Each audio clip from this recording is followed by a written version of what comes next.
이것이 복음이다. 보라, 내 생각의 종말이다. 예레미야 6장 19절 말씀입니다. 땅이여 들으라. 내가 이 백성에게 재앙을 내리리니 이것이 그들의 생각의 결과라. 그들이 내 말을 듣지 아니하며 내 율법을 거절하였음이니라. 이사야 53장 5절 말씀, 주님의 찔리심으로 우리의 허물 때문이요 주님의 상하심으로 우리의 죄악 때문이라. 주님의 징계를 받음으로 우리가 평화를 누리게 되었고 주님의 채찍에 맞음으로 우리가 나음 얻었습니다. 고린도서 6장 2절 말씀, 보라 지금이 은혜 받을 만한 때요, 보라 지금이 구원 받을 만한 때다. 보라 지금이다 라는 말이죠. 제가 이것을 강조하는 이유가 있습니다.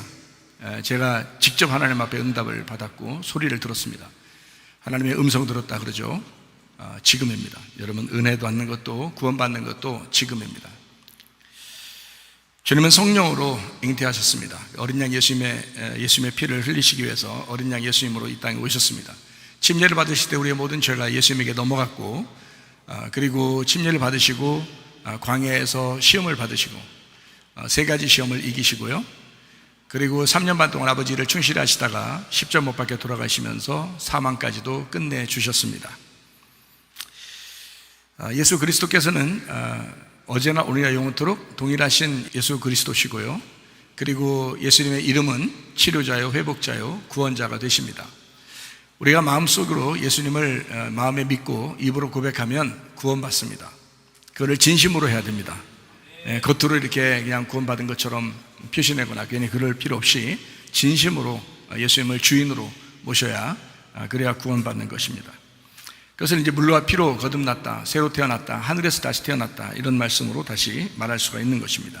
사도행전 4장 12절에 예수 이름 외에는 구원자가 없다라고 했고요, 갈라디아서 2장 20절 말씀에는 예수 그리스도의 믿음으로 우리가 살아가야 된다라고 되어 있습니다. 요한에서 4장 8절 말씀, 하나님은 사랑이라고 했고 16절에 사랑하는 사람은 그 안에 하나님이 거하신다 했습니다. 마태복음 7장 21절에 주여 주여 한다고 천국 가는 것이 아니고 아버지의 뜻대로 행해야 천국 간다. 그러니까 아버지의 뜻이 무엇인지 먼저 발견해야 되겠죠. 그래서 아버지의 뜻대로 행해야 된다, 이렇게 되어 있습니다. 말로만 구원받는다는 것이 아니라는 거죠. 진심으로 이제 아버지의 뜻을 알아야 되고 그 뜻을 아는 것을 순종해야 된다는 것입니다. 그러니까 쉬운 건 아니에요. 구원받는 게 쉬운 건 아니지만 그것도 어려운 것도 아니에요. 왜냐하면 예수님 믿음 붙들면 가는 거니까요. 문제는 예수님의 믿음 안 붙들고 여러분이 여러분의 육신을 따라서 살았기 때문에 그렇습니다. 그러니까 어렵다고 느껴지는 거죠. 그런데 예수님 뜻대로 한번 내가 살아봐야지 하면 하나도 어려운 게 아닌 거죠. 하나도 안 어렵습니다.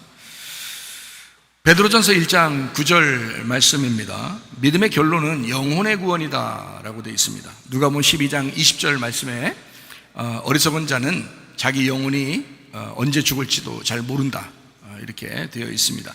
언제 죽더라도 우리가 천국 갈 수 있는 믿음을 가지고 살아야 되니까 여러분, 믿음의 결론이 영혼의 구원에 이를 수 있도록 하셔야 합니다. 요한계시록 19장 8절 말씀에 빛나고 깨끗한 세마포 옷이 있습니다. 이게 성도들의 옳은 행실이로다, 이렇게 말했거든요. 성도들의 옳은 행실이라는 게 자칫 잘못하면 율법으로 흐를 수가 있기 때문에 그 말이 아니고 온전한 믿음, 다시 말하면 예수님의 믿음을 얘기한다, 이렇게 이해를 하셔야 합니다. 로마서 8장 28절 말씀, 모든 것이 합해서 선을 이룬다라고 되어 있습니다. 예레미야 6장 19절 말씀이요. 자, 우리가 재앙을 받는 것은 다 그 사람의 생각의 결과다, 이렇게 되어 있습니다. 그러니까 생각이 어떠한, 여러분 사는 동안에 신앙생활을 하면서 생각으로 어떤 게 딱 잘못 들어올 수가 있죠. 생각으로요. 생각으로 또 좋은 생각이 들어올 수도 있어요. 근데 어떤 사람은 생각이 나쁜 생각이 들어올 수 있거든요. 근데 마귀가 역사하는 세상이기 때문에 이게 생각이 좋은 생각만 들어올 리가 없어요. 나쁜 생각이 들어온단 말이에요. 근데 그것을 딱 붙잡을 때 이제 망하는 거예요. 그래서 제가 여러분에게 종말에 대한 이야기를 정리해달라고 누가 그러는데, 오늘 말씀을 잘 듣고 그리고 반복해서 들으셔야 합니다. 이 말씀들은 반복해서 들으면 이 종말이라는 것을 순서대로 쭉 이렇게 이러한 것이 되면 종말이구나. 근데 이게 한 가지가 온다고 종말이 아니에요. 동시다발적으로 생기면 이게 종말입니다. 동시다발적으로. 근데 지금이 딱 동시다발적으로 일어나는 그런 시기예요. 저도 조심하고 있고 여러분도 조심해야 합니다. 그러니까 마지막 때다라고 하는 것을 알고, 저는 종말론주의자가 아닙니다. 여러분 잘 생각하셔야 돼요. 저는 종말론주의자가 아닙니다. 주님의 재림에 대해서 조용하게 기다리는 사람입니다. 주님의 재림을 늘 우리가 기다려야 되는데 그 재림을 조용하게 기다리는 사람이에요. 당연히 그렇게 해야죠. 우리가 믿음을 마라나타 해야 되니까, 주님 어서 오시옵소서 라고 마라나타 해야 되니까 당연히 그거는 필요하지만 종말론주의자는 아닙니다. 저는요. 그럼에도 불구하고 마지막 때다 지금이. 그래서 이거를 여러분에게 정리를 잘 해줄 테니까 이 정리한 거를 반복해서 들으셔야 합니다. 말씀이라고 제가 말씀을 증거할 때는 설교도 하지만 그 설교 시간이 성경 공부랑 마찬가지예요. 그 성경 공부가 설교로 같이 합니다. 제가요. 그러니까 어떨 때는 좀 딱딱하고 지루하고 길 수도 있고 뭐 이렇단 말이죠. 그렇지만 뭐 시간을 따로 일부러 막 이렇게 만나가지고 일부러 따로 하기가 어려운 시대니까 각자 자기들 생활도 있으니까, 그래서 설교 시간에 성경 공부처럼 성경을 이렇게 찾아가면서 여러분에게 가르쳐주고 하는 그런 성경 공부를 이제 하는 입장이거든요. 뭐 성경 공부를 하든 설교를 하든 뭐 재밌게 하든 뭐 딱딱하게 하든 아무 상관없더라고요. 성도들은요. 제가 이렇게 오랫동안 신앙생활 하다 보니까 별로 관심 없어요. 다. 어떤 사람, 다는 아니죠. 드문드문 양들이 있거든요. 드문드문 진짜 말씀 사랑하는 사람들이 있거든요. 그런 사람 말고는 거의 뭐 딱딱하게 하든 뭐 부드럽게 하든 재밌게 하든 뭐 안 재밌게 하든 뭐 길게 하든 짧게 하든 뭐 성경 공부식으로 하든 그냥 설교식으로 하든 뭐 아무 상관없더라고요. 사람들 보니까 관심이 뭐 그냥 예배 끝나면 끝이야. 그 시간에 앉아 있는 거예요. 그러니까 그 시간에 앉아 있는 거예요. 그래서 제가 진짜 이 사람들, 진짜 하나님의 심판받을 사람들 많겠구나 이런 생각이 들어요. 그래서 제가 여러분에게 말씀드리고 싶은 거는, 말씀을 여기서 증거하잖아요. 그러면 요거를 녹음이 돼 있어요. 그러니까 반복해서 들으셔야 돼. 요거를 반복해서 들으시라고요. 엉뚱한 거 반복해서 자꾸 들으려고 하지 말고, 엉뚱한 거 그런 거 말고 진짜 말씀을 반복해서, 여기 우리 교회에서 나오는 말씀들을 반복해서 들어보셔요. 여러분 영혼이 살 것입니다. 여러분 영혼을 살릴 거예요. 진짜예요. 진짜라고요. 제가 성도라도 그렇게 할 거라고요. 그러니까 말씀을 마지막 때는 사모하시는 사람들 되셔야 돼. 그게 여러분을 살리는 거예요. 여러분 사랑해서 하는 얘기예요. 진짜 이거 정말 중요하니까 얘기하는 건데, 나중에 주님 만나보셔서 얘기해 보세요. 목사님이 진짜 주님 성도를 사랑해서 얘기한 건가 아닌가, 주님 만나면 물어보셔요. 그때 돼서. 근데 그때는 뭐 늦은 걸 어떻게 해. 그때는 지금 알아들으셔야 되는데, 그죠? 그러니까 반복해서 들으시라고요. 요거를 오늘 말한 거는 제가 종말에 대한 것을 쭉 정리해서 해드릴 테니까 요거를 반복해서 들으시면 좋습니다. 자, 마태복음 24장에 보면 노아의 때와 같다 이랬습니다. 우리가 성경을 어디를 보면 좋다고요? 마태복음 24장, 누가복음 21장, 로마서 1장, 디모데후서 3장, 다니엘서 9장, 요한계시록 13장 뭐 이런 거를 이렇게 보면, 그러면 이제 종말에 대한 이야기가 자세하게 설명이 되어 있어요. 저는 이제 그걸 요약해서 여러분에게 오늘 설명을 해드리는 거고요. 그러니까 여러분이 그걸 자세하게 성경을 읽어보면 좋습니다. 먼저 어떤 일이 벌어지는가? 과학이 발달합니다. 과학이 발달해요. 지금 과학이 점점 발달해요? 점점 안 발달해요? 점점 발달하죠. 과학이 점점 발달합니다. 그리고 지식이 막 폭발적으로 일어납니다. 놀랍습니다. 지식이 뭐 엄청나게 일어나고요. 그리고 교통이 빨라집니다. 점점 더 빨라져요. 점점 더 빨라져요. 그러니까 옛날에 기차하고는 뭐 요즘에는 상대할 수 없을 만큼 빠르잖아요. 그러니까 이게 빨라지는 거예요. 교통이 엄청 빨라져요. 이게 다니엘서 12장에 나와 있는 그런 말씀입니다. 자, 멸망이 오기 전에 동성애가 발달합니다. 동성애가요. 이게 노아 시대 때, 창세기 6장에 보면 노아 시대 때 동성애가 있고 음란이 있고요. 소돔과 고모라 시대에 창세기 19장에 보면 소돔과 고모라가 멸망하는 그런 동성애가 있었고요. 그리고 로마 시대, 로마서 1장에 보면 하나님 마음에 두기 싫어하는 그런 동성애가 로마서 1장에도 나와 있습니다. 이게 동성애 그리고 음란과 폭력이 아주 만연할 때, 이게 동시다발적으로 일어나면 그러면 이제 멸망이 오는 것입니다. 약 한 20년 전쯤에서는 동성애가 발달되게 사람들한테 이야기되지 않았습니다. 그런데 요즘에 들어서는 한 20년 정도 지나고 난 다음에 지금 동성애라는 게 뭐 엄청나게 사람들에게 알려지게 되고 자기가 동성애자다라는 사람들이 막 줄비하게 나오고 있습니다. 그런 것을 누가 옆에서 욕하면 그 사람을 갖다가 미개한 사람처럼 취급을 할 정도로 그렇게 하는, 동성애를 상당히 지금 옹호하는 입장에서 지금 퍼지고 있는 것입니다. 노아 시대의 특징, 음란과 폭력이라고 그랬습니다. 마찬가지로 성적 타락이 마지막 알림입니다. 그래서 성적인 타락이 뭐 텔레비를 보든 영화를 보든 드라마를 보든 성적인 타락이 엄청납니다. 그러니까 이런 것들을 보면 아하, 이게 성적 타락이 마지막을 불러오고 있구나라는 것을 노아 시대, 소돔과 고모라 시대, 로마 시대 이어서 이렇게 쭉 보는 걸 보면 멸망하는 그 나라들이 있었는데 그때 시대를, 멸망하는 시기를 지금 볼 때 지금 시기가 딱 똑같다는 얘기예요. 지금 시기가.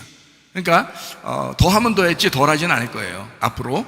그러니까요, 이게 멸망이 온다.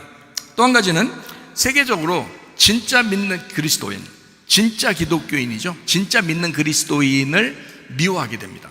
교회를 미워한다는 뜻입니다. 교회를. 그래서 무슨 일만 생기면 이제 교회 탓을 할 겁니다. 무슨 일만 생기면. 지난번에도 교회 탓해가지고 교회가 엄청 피해를 당했잖아요. 옛날에 한 2년 전에도. 마찬가지로 교회는 이슬람 보세요. 이슬람 공산권 보세요. 민주주의 같은 데도 요즘에 보세요. 엄청 교회를 미워합니다. 교회 싫어합니다. 사람들이. 교회 다니는 사람들끼리만 우리가 보니까 교회 좋게 여기는가 보다 이렇게 생각하지만, 교회 안 다니는 사람들은 교회 다니기 싫어할 정도고 교회 다니는 사람을 싫어할 정도예요 지금. 그러니까 교회 다니는 사람들을 미워하는 것이 막 생겨나. 그러니까 보세요. 자, 과학이 발달하죠. 교통이 빨라지죠. 그리고 동성애가 막 발달하고 있죠.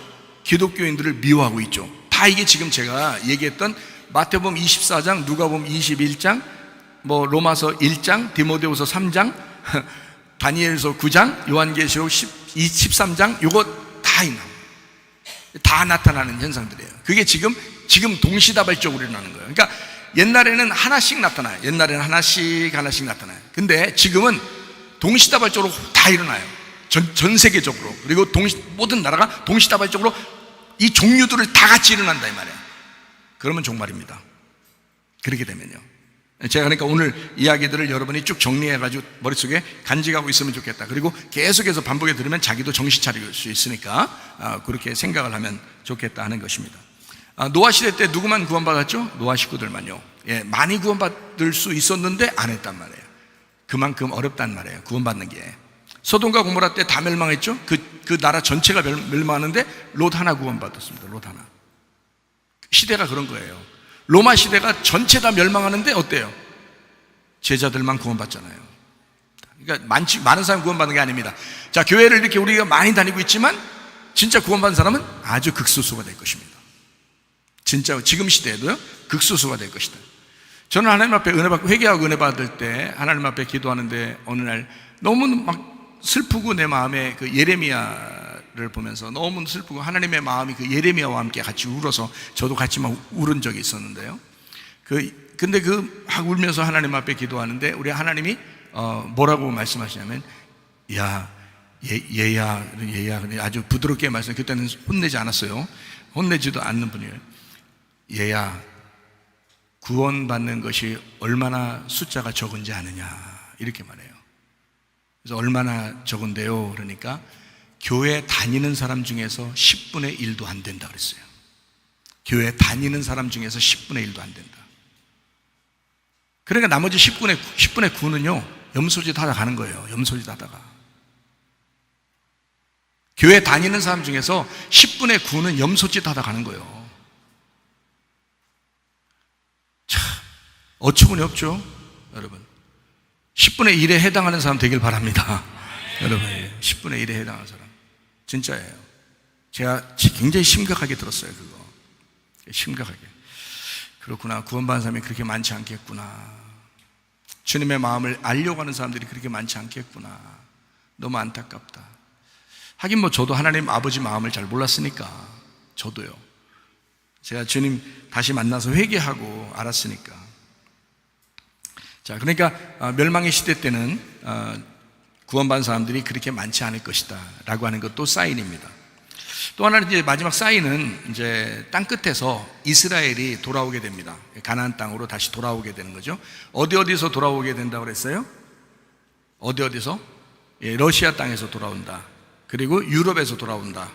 그리고 아시아에서도 돌아온다. 그리고 에티오피아, 아프리카에서도 돌아온다. 예, 이것을 특별히 에티오피아가 땅끝이라고 하는 성경에 이제 이것이 왜 그러냐면, 자, 이스라엘을 중심으로 해서 왼쪽으로 보면 유럽이고요, 오른쪽으로 보면 한국같이 오는 겁니다. 러시아 지나서 중국을 지나서 한국으로 이렇게 오는 거고요, 위쪽으로 보면 러시아 쪽이 이렇게 있거든요. 이스라엘 위쪽으로 보면, 아래쪽에는 이제 아프리카, 그러니까 에티오피아가 거기에 있고요. 지금 에티오피아가 1차, 2차 알리아 작전인데, 이게 모세 작전하고 솔로몬 작전 이렇게 해가지고요, 모세 작전 때 엄청나게 돌아오게 됩니다. 그리고 솔로몬 작전 때도 엄청나게 돌아오게 돼요. 그게 1984년에 1차 모세 작전이 있었고 1991년에 2차 솔로몬 작전이 있었습니다. 1차 모세 작전 때는 6,346명이 돌아오게 되고요, 2차 솔로몬 작전 때 14,325명이 돌아왔습니다. 이거는 뭐 한두 명 이렇게 돌아오는 그런 게 아니라 엄청난 숫자가 막 돌아온 거예요. 이스라엘로요. 이게 마지막 사인이에요. 이게요. 이러고 난 다음에 얼마 있으면 주님 오십니다. 그게요. 이게 성경제 가르침이 그런 거죠. 마지막 때가 되면 내 백성을 각 구에서, 땅 끝에서부터 내 백성을 불러 모을 것이다 라고 하는 게 지금 자기 백성들을 불러 모으고 있는 중이고요. 그리고 이제 이게 돌아오고 있는 그 이스라엘 땅에 돌아오고 있는 옛 사람들이 특별히 에티오피아 사람들이 이제 그 중점 되죠. 왜냐하면 모세 때하고 솔로몬 때 에티오피아 사람들이 하나님의 백성이 된 사람들이 많거든요. 그리고 빌립이 전도하는 그 시대 에티오피아 내시가 오순절 예배드리러 왔다가 가는 그런 장면도 우리가 설교를 통해서 여러분 들어봤죠. 그런 것처럼 이 에티오피아는 기독교인들이 상당히 많아요. 그래서 각국에 있는 기독교인들이 지금 이스라엘로 돌아오고 있다는 그런 얘기가 되겠습니다. 자, 이럴 때 여러분과 저는 마지막 사인이 이렇게 되고 있구나. 그러면 우리는 어떻게 해야 되는가? 하나님은 우리 기독교인들을 가만 놔둔가? 그냥 아무렇게나 뭐 교회 다녀도 그냥 다 데리고 갈 것인가 천국에? 아니라는 얘기죠. 그게 다니엘서 5장에 보면 메네메네 데겔 우바르신입니다. 메네메네 데겔 우바르신이라고 하는 것은 뭐라고요? 왕을 저울에 달아봤더니 무게가 안 나간다 이거야. 무게가 못 미쳤다 이거야. 하나님의 그 저울에 달아봤더니 네가 안 됐다는 거예요. 그래서 너의 나라를 다 찢어버리겠다는 거예요. 그게 메네메네 데겔 우바르신이거든요. 마지막 때가 되면 여러분을 반드시 저울로 재봅니다. 마지막 때가 되면. 그럼 저울로 재보는데 뭘 재본다는 거예요? 어떻게 재본다는 거예요? 그럼 여러분 어떻게 재볼 거예요? 여러분 하나님이 어떻게 재실 것 같아요? 예? 여러분 속에 마음을 재보는 건데요, 여러분 속에 있는 마음에 양이 많은가 염소가 많은가를 보면 압니다. 알곡이 많은가 가라지가 많은가를 보면 알아요. 여러분 마음속에. 그러니까 진실한가 여러분이 외식적인가, 이걸 보면 알아요. 그러니까 어느 날 버림당하는 건 여러분 탓이지 하나님 탓이 아니에요. 어느 날 버림당한다면 그건 당신이 하나님을 버렸기 때문에 그런 거예요. 저는 그냥 여러분 눈치 보면서 얘기하는 사람이 아니라 솔직하게 다 얘기하는 편이기 때문에 뭐 이렇게 설교 시간만 되면 재밌어요. 좋아요. 근데 이런 솔직한 얘기를 들으셔야 돼요, 여러분이. 뭐 눈치 보면서 목사가 여러분 괜히 귀나 긁어주는 그런 설교하면 여러분 다 망하는 겁니다. 자기가 괜찮은 그리스도인인 줄 알고 뭐 어영부영 있다가 넋놓고 있다가 그냥 지옥 가버려요. 여러분 큰일 납니다. 정신 차리셔야 돼요. 하나님이 여러분을 재볼 때, 하나님이 저울로 재실 때 여러분 어떤 사람일까? 어디에 속한 사람일까? 여기가 여러분이 하늘에 속한 사람이냐, 아니면 난 땅에 속한 사람이냐, 나는 양이에 가깝냐, 아니면 염소에 가깝냐, 나는 알곡에 가깝냐, 나는 가라지에 가깝냐, 어떤 사람이야 도대체? 하나님 보실 때 이쪽이 양이고 이쪽이 염소라면 양이 이렇게 무겁게 내려가야 돼. 알곡하고 가라지가 있으면 알곡이 이렇게 내려가야 돼. 무게가 있어서. 하나님이 딱 저울로 재볼 때 말이에요. 메네메네 데겔 우바르신, 그렇지 않으면 너를 찢어버릴 것이다. 하나님이요 심판할 때는 무섭습니다. 사랑하실 때 은혜로 구원 받으셔야지. 여러분에게 말씀하실 때 그 말씀 듣고 순종하셔야지. 저는 말씀을 알겠는데요, 말씀을 좀 어느 정도 알겠어요. 그래서 저는 하나님 안 놓치려고 합니다. 주님이 나를 재보실 때 나를 어떻게 할까? 나는 언제라도 주님 만날 때 나는 어떤 모습으로 만날 수 있을까? 매일마다 점검합니다. 아침 저녁으로 주야로 묵상한다 그러죠. 주야로 묵상한다. 하나님 말씀. 텔레비 보면서 앉아있다가도 묵상하거든요. 우리 집사람이 그래요. 목사님, 텔레비 보고 앉아있으면 제가 다 보고 있어요. 아이고 부셔라. 머리가 막 힘들어서 그래. 하도 성경 보고 이거 연구하고 이러다 힘들어가지고 잠깐 앉아있는 거야. 양과 염소는 우리 안에 존재합니다. 우리 안에. 그래서 마태복음 25장에 나오는 열처녀, 달란트, 양과 염소 이렇게 될 때 그 양과 염소 다 우리 안에 존재한다. 근데 우리 안에만 존재하는 게 아니라 겉으로도, 그러니까 지금 은혜 받을 만한 때고 지금이 구원받을 만한 때인데 교회 안에 실제로도 알곡과 가라지가 있다. 나누는 시기다. 왜 그러냐면 짐승의 표 666이 있고 어린 양의 이름이 있다. 그래서 어느 것으로 여러분이 살 거냐, 짐승의 표 666으로 살 거냐 아니면 어린 양의 이름으로 살 거냐, 이렇게 나누어져 있다. 마찬가지로 짐승의 표 666도 어린 양의 이름도 다 겉과 속이 있기 때문에요. 짐승의 표 666은 밖에 있는 것으로 따지면 우리 몸 안에 집어넣는 어떤 뭐 주사나 칩이나 뭐 이런 것이 되겠지만 속에, 우리의 진실한 속에 너 영적으로 보면 너 육신적으로 살고 있느냐, 요거를 본단 말이에요. 하나님이 그 육신적으로 산다는, 육신으로 산다, 육신으로 산다는 게 666이래요. 그게요, 육신으로 사는 게. 그러니까 사람인데 짐승처럼 사는 거예요. 사람인데 짐승처럼. 그래서 사람과 짐승이 같은 날 태어났거든요. 같은 날 만들어졌어요. 창세기 1장에 여섯째 날에 만들었단 말이에요. 그래서 사람도 6이에요. 사람. 그래서 사람의 숫자, 짐승의 숫자 이렇게 한 거예요. 사람의 수, 짐승의 수, 666 이렇게 되는 거예요. 그게.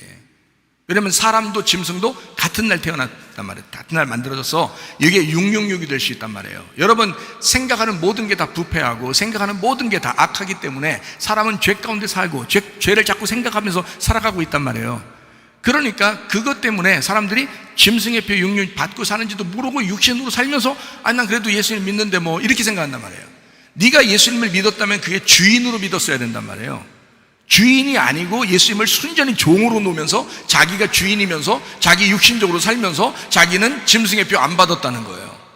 말이 안 되는 소리예요. 네가 육신으로 사는 게 그게 짐승의 표라고요. 그게 네가 육신으로 사는 게. 여러분이 일주일 동안 살면서 교회 나오는 거 빼놓고, 나오는 날 빼놓고 여러분이 하나님 말씀 얼마나 사랑하십니까? 자, 교회에 관심 얼마나 있습니까? 여러분, 주님에 대한 관심이 얼마나 있습니까? 일주일 동안 보면서 어때요? 자신을 점검해 보셔야지. 하나님이 여러분 저울에 잰다니까요. 저울에 이렇게 달아본다니까요.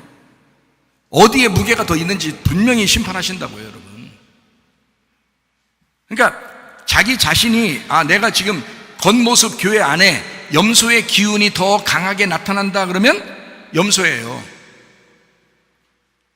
양의 모습, 이 속의 모습이 양의 모습으로 나타나면 그게 양인 거고요. 점점 더 양의 모습으로 나타나면 양인 거고요. 그게 더 강하면. 겉모습이 교회 안에 와서 교회 사랑하는 마음이 기운이 점점 더 이게 솟아나면 그게 양이에요. 그 사람들은 속의 모습도 알곡의 모습이 점점 더 커지겠단 말이에요. 근데 만약에 염소의 기운이 점점 강하다? 그러면 가라지가 점점 커지는 거예요. 여러분 속에. 교회 다녀도 왜 자기가 꼭 10분의 1, 10명 중에 1명, 자기가 꼭 나는 구원받아서 나는 100명 중에 10명 중에 1명, 나는 10분의 1에 내가 반드시 해당되리라 라고 생각하는 사람이 어디 있습니까? 있겠죠, 여기? 근데 착각하는 수도 있겠죠. 잘못하면 착각하는 사람도 있겠죠. 자기는 꼭 거기 들어갈 것 같죠? 이 속에 염소의 기운이 많은 사람이 있다고. 양의 기운이 많은 사람이 있고요. 염소의 기운이 많으면 이건 염소예요. 가라지입니다. 양의 기운이 많으면 그러면 알곡이에요. 그거를 분명히 하나님께서 우리를 보시고요, 심판하신 때 우리의 속에서 이루어지는 심판이에요. 이게 마태복음 3장에 나오는 가라지는 쭉정이는 불에 던져 사르고 불에 던져 태우고, 그리고 알곡은 모아서 창고에 들인다 하는 거거든요. 그러면 알곡과 쭉정이가 어디에 있다고? 내 속에 있다고. 그러면 쭉정이가 반드시 태워졌어야 되잖아요. 쭉정이가 태워졌어야 알곡이 창고에 들어갈 거 아니야.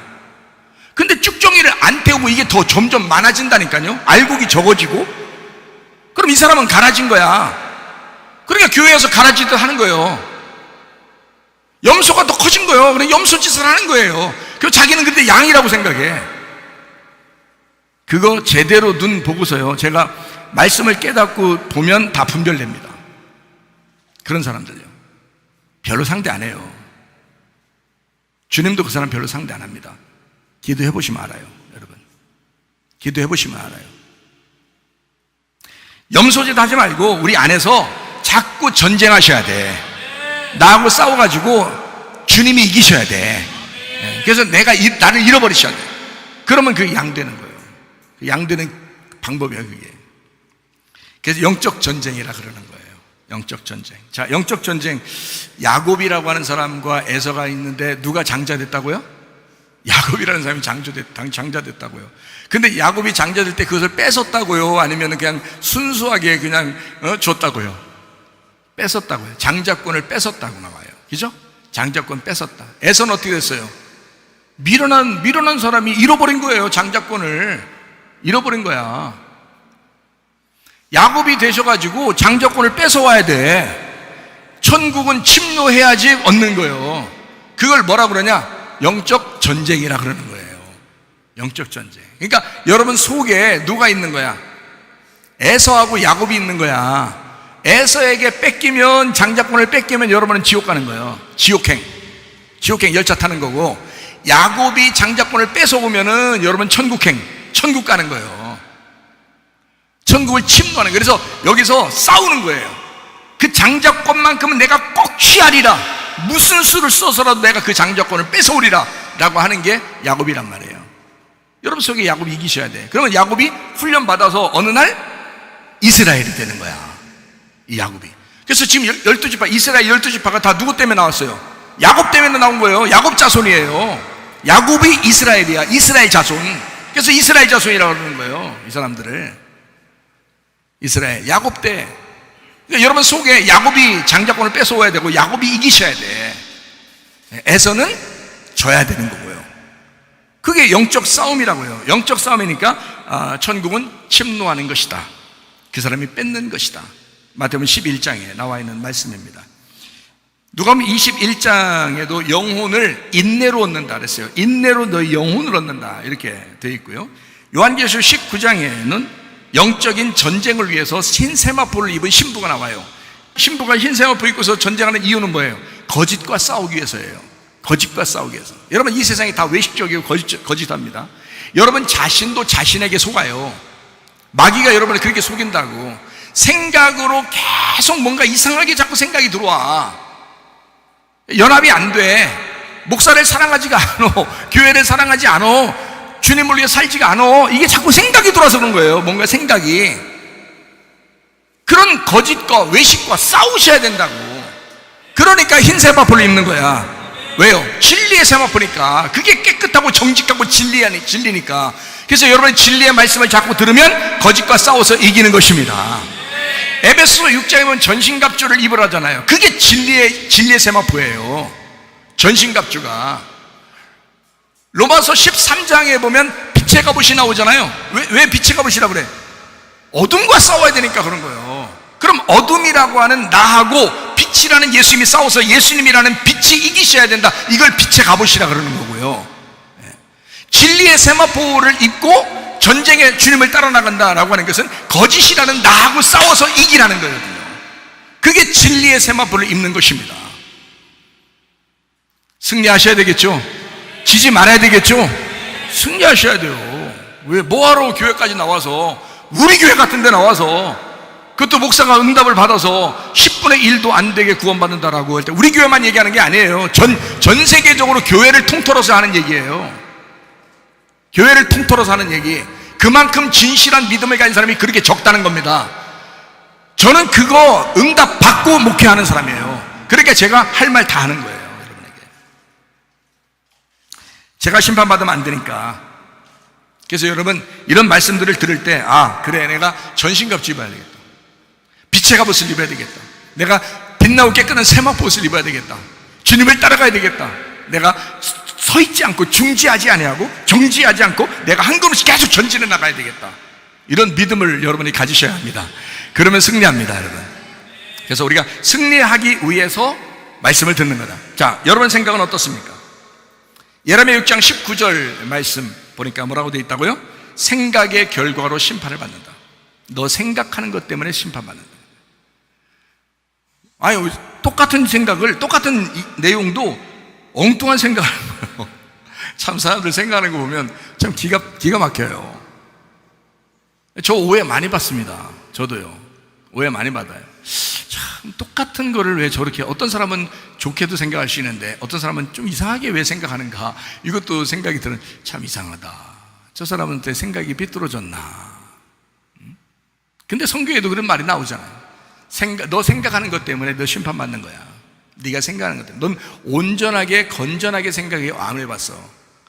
너는 다 삐뚤게 생각했어. 이렇게 꼬여서. 그러니까 목사가 얘기해도 오해하는 거죠, 어떤 사람은. 그러니까 참 삐뚤어진 사람들도 꽤 있더라. 제가 목회 30년 이상 어릴 때부터 지금까지 신앙생활하는, 태어날 때부터 신앙생활하는 지금 한갑 가까이 된 그런 목사가 여러분에게 얘기합니다. 삐뚤어진 사람이 상당히 많아요. 왜 제대로 말씀을 듣지 않을까? 왜 삐뚤게 들을까? 왜 삐뚤게 생각할까? 그 생각의 결과로 심판을 받는데 왜 그런 식으로 살아갈까? 실제로도 교회 안에 종말이 옵니다. 우리가 알고기든 가라지든 반드시 구분하는 시간이 오게 될 것입니다.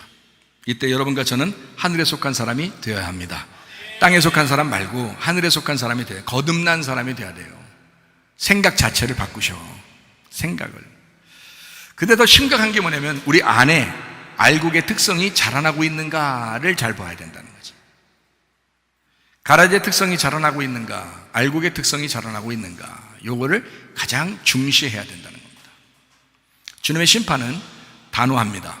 한번 심판하기로 결정하면요, 단호해요. 하나님은 진짜 애누리가 없어요. 좀 봐줄만도 한데 그러지 않아요. 심판할 때는 아주 정확합니다. 율법으로 심판하기 때문에 그렇습니다. 우리의 생각의 결과로 그렇게 심판을 받게 될 것입니다. 하나님 말씀을 듣고 회개할 시간은 많지 않습니다. 자, 제가 보기에도 정신없을 정도로 갑자기 막 종말의 징조가 막 나타나기 시작했습니다. 최근 들어서 가장 극심해지는 것처럼 보여요. 이런 것들이 동시다발적으로 마지막 오게 되면요, 이게 마지막 징조입니다.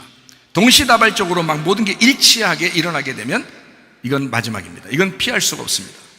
근데 지금 시대, 노아 시대와 같이 소돔과 고모라 시대와 같이 로마 시대와 같이 지금 시대가 똑같은 현상으로 동시다발적으로 지금 징조가 나타나고 있다. 이거는 피할 수 없다. 제가 종말에 대한 이야기를 잘 하고 싶지 않은데 그럼에도 불구하고 할 수밖에 없는 것은 지금 때가 거의 다 됐기 때문이다. 지금 준비해야 되지 않겠는가? 우리 성도들도 준비해야 되지 않겠는가? 마음의 준비를 좀 해야 되지 않겠는가? 알곡 신자들이 돼야 되지 않겠나 해서, 그래서 제가 얘기해 드리는 거예요. 솔직하게 저 혼자는 준비하고 있어요. 저도. 그런데 여러분에게 얘기해 줘야 되지 않겠나? 심각한 시대가 지금 도래하고 있다. 자, 제가 이 동시다발적으로 일어나는 것을 제가 쭉 설명을 할 테니, 얘기할 테니까요, 한번 들어보세요. 어떤 건가? 어떤 게 지금 동시다발적으로 지금 일어나고 있나? 자, 보세요. 돈을 사랑합니다.